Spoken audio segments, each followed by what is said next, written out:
Hi guys, আমার চ্যালেঞ্জে সবকে অনেক অনেক ধন্যবাদ। আমার প্রকৃতি চ্যালেঞ্জে দেখুন, আজ একটি গাছ নিয়ে আসছি। গাছের উদ্দেশ্য হলো, দেখুন এই গাছটির নাম হলো কালমেঘ। বাংলাতে বলা হয়, হিন্দিতে বলা হয় চিরতা।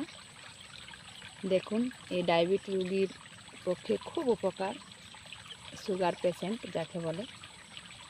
এর পাতা সায়েন্সও কাজে লাগছে।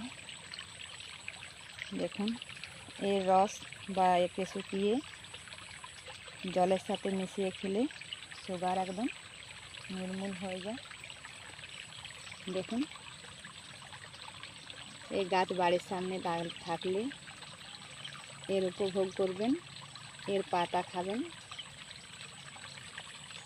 খুব উপকার করে এই গাছটি।